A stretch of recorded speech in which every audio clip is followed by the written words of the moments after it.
कहते हैं कि थोड़े कष्ट और दर्द भी ज़रूरी है ज़िंदगी में, क्योंकि कष्ट हमें जीवन का अनुभव सिखाती है और दर्द हमें जीवन की सीख देती है। हेलो फ्रेंड्स, मैं हूँ आपकी दोस्त सविता एंड आज मैं बात करने जा रही हूँ एक स्टोरी की। और ये स्टोरी है राकेश की। राकेश जिसका इंटरव्यू का फाइनल राउंड चल रहा होता है और कंपनी के डायरेक्टर द्वारा ये इंटरव्यू ली जाती है और वो डायरेक्टर तय करेंगे कि राकेश सेलेक्ट होगा या नहीं। इंटरव्यू स्टार्ट हुई। राकेश डायरेक्टर साहब के जस्ट सामने बैठकर डायरेक्टर साहब की क्वेश्चन का इंतजार कर रहा होता है। डायरेक्टर साहब उसके सारे डॉक्यूमेंट को देखते हैं, उसके सारे सर्टिफिकेट को देखते हैं और कहते हैं, तो राकेश आप पढ़ाई के साथ साथ एक्स्ट्रा एक्टिविटी में भी काफ़ी माहिर थे। तो राकेश सिर हिलाते हुए कहता है, यस सर। और क्या आपको पढ़ाई के दौरान कोई स्कॉलरशिप, कोई छात्रवृत्ति मिली है? तो राकेश ने जवाब दिया, नो सर, मुझे कोई स्कॉलरशिप नहीं मिली है। तो आपके सारे खर्चा, जो खर्चा आपकी पढ़ाई में हुई है, वो सारा आपके पिताजी उठाए हैं? तो राकेश ने जवाब दिया, यस सर, मेरे पापा, मेरा सारा खर्चा उन्होंने ही उठाया है। क्या करते हैं आपके पापा? तो राकेश ने जवाब दिया कि मेरे फादर दूसरों के कपड़े धोते हैं। डायरेक्टर साहब 1 मिनट के लिए मौन रहे। फिर उन्होंने पूछा कि राकेश अपनी हाथ दिखाओ। तो राकेश ठीक है, हाथ दिखाया। एकदम रेशम जैसे मुलायम सॉफ्ट हाथ। डायरेक्टर साहब बोले, तो काफ़ी मेहनत करते हैं आपके फादर? राकेश ने जवाब दिया, यस सर, मेरे फादर बहुत मेहनत करते हैं और वो हमें पढ़ाने के लिए कभी भी किसी भी चीज़ की कमी नहीं रखी है। मेरे फादर बहुत अच्छे हैं। डायरेक्टर साहब ने कहा कि यस, मैं समझ सकता हूँ कि आपके फादर काफ़ी मेहनत करते हैं और ठीक है, काफ़ी अच्छा, बहुत अच्छा लगा आपसे बात करके। ऐसा कीजिए, आप कल इंटरव्यू के लिए आइए, बट कल इंटरव्यू में आने से पहले मेरी एक काम है, क्या आप करेंगे? तो राकेश ने कहा, यस सर। और कहीं न कहीं राकेश अंदर से खुश था, क्योंकि डायरेक्टर साहब उसे कल भी बुला रहे थे। तो उसे कहीं न कहीं होप था कि शायद मेरा सिलेक्शन हो गया है, इसी वजह से डायरेक्टर साहब मुझे कल बुला रहे हैं। तो उसने कहा, यस सर, आप जो भी कहेंगे मैं करूँगा। डायरेक्टर साहब ने कहा कि आप आज घर जाना और अपने पिताजी का हाथ खुद से धुलवाना। तो राकेश को थोड़ा सा अजीब लगा, लेकिन ठीक है, कंपनी के डायरेक्टर हैं, उन्होंने कहा है तो मैं कर दूंगा। राकेश घर गया, काफ़ी खुश था और अपने पिताजी का वेट कर रहा था कि फादर आएंगे तो उनसे मैं अपनी सारी बातें शेयर करूंगा। कुछ देर के बाद उनके पिताजी घर आए। राकेश पूरा खुश अपने फादर को हर बात बताया कि पिताजी, मुझे आज डायरेक्टर साहब ने ये सब कहा, मुझे काफ़ी अप्रिशिएट किए, सारी बातें खुशी खुशी वो सब कुछ शेयर किया। और फिर कहा कि फादर अपना हैंड दो मुझे। तो उनके फादर को थोड़ा सा अजीब लगा कि बेटा मेरा हाथ क्यों मांग रहा है। हाँ हाँ, अपना हाथ दो, डायरेक्टर साहब ने कहा है कि अपने फादर का आज हैंड वॉश करवा के आना। तो उनके फादर बोले, ठीक है बेटा, लो।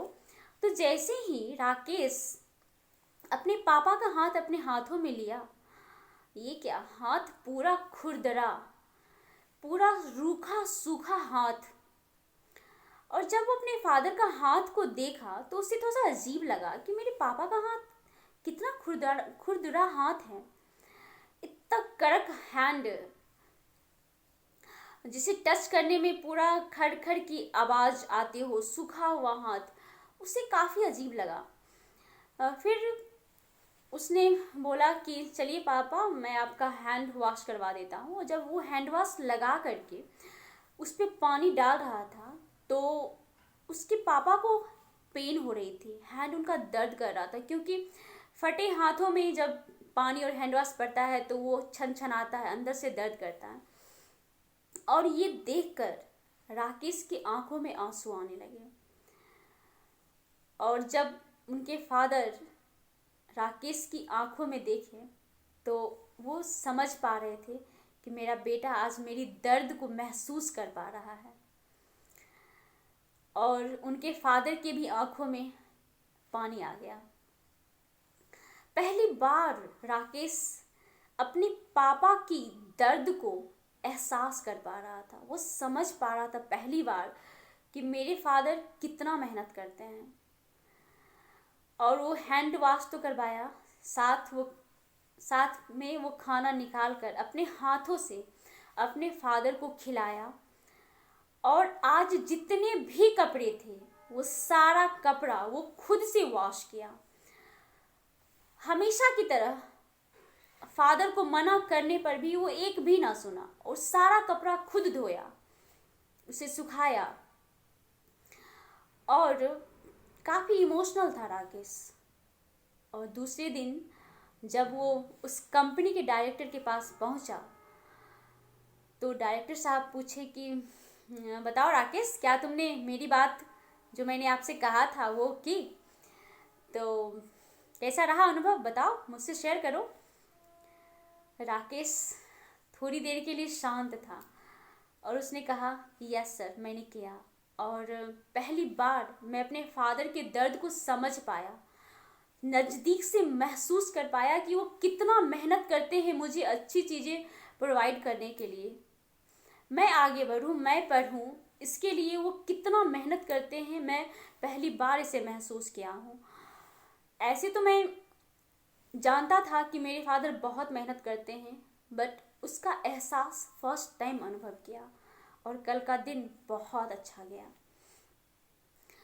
तो डायरेक्टर साहब बोले कि अब आप मेरी कंपनी के मैनेजर के लिए रेडी हो। अब मुझे एक बेस्ट मैनेजर मिल चुका है और ये रहा आपका ऑफर लेटर, आप कंपनी आज से ही ज्वाइन कर लो। क्योंकि मैं चाहता था कि मेरे कंपनी का जो मैनेजर हो वो समझ पाए जो आपके नीचे वर्कर काम करेंगे, उनके काम के साथ साथ आपका एक व्यक्तिगत रिलेशन भी हो उनके साथ। आप उनके दर्द को महसूस कर पाएँ नज़दीक से, उसे समझ पाएँ, उसकी हर प्रॉब्लम को समझ पाएँ, तब हमारा कंपनी ज़्यादा अच्छा रन करेगा। और अब आप बेस्ट हैं। फ्रेंड्स, स्टोरी यहीं ख़त्म होती है और इस स्टोरी से हमें यही सीख मिलती है कि अगर हम बच्चे हैं तो हमें अपनी मम्मी पापा के कामों में हाथ बटाना चाहिए। समझना चाहिए ये चीज़ कि हमारे फादर कितने मेहनत कर रहे हैं, हमारी मदर कितनी मेहनत कर रही है, हमें टाइम पे लंच बना कर देती है, हमें टाइम पे ब्रेकफास्ट बना के देती है, वो कितना मेहनत कर रही है। जब हम उनके पास जाएंगे तब हमें इस बात का एहसास होगा। और अगर आप पेरेंट्स हैं तो बिल्कुल आप अपने बच्चों को अपने कामों में शामिल करें, जिससे वो समझ पाएंगे कि हमारे पेरेंट्स कितना मेहनत करते हैं हमें हर चीज़ बेस्ट देने के लिए। सो दैट्स ऑल, ये थी आज की story and I am sure आप सभी के दिल को टच की होगी। तो मिलती हूँ नेक्स्ट वीडियो में कुछ नई स्टोरी के साथ। तब तक बने रहिए हमारे साथ। मैं हूँ आपकी दोस्त Sarita. Thank you so much.